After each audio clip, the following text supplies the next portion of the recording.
करते हुए शेख रशीद का कहना था कि पाकिस्तान की तारीख सुप्रीम कोर्ट में लिखी जा रही है।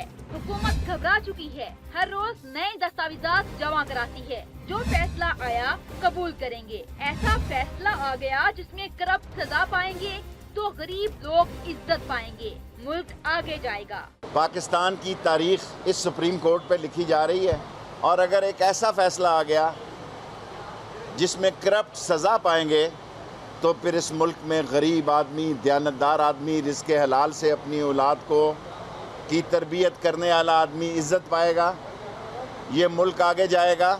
उनका कहना था कि मैंने 8 वज़ारतें हासिल की, अगर मेरे हाथ गंदे होते तो इनके खिलाफ खड़ा ना होता। 8 वज़ारतें की हैं, 8 वज़ारतें की हैं।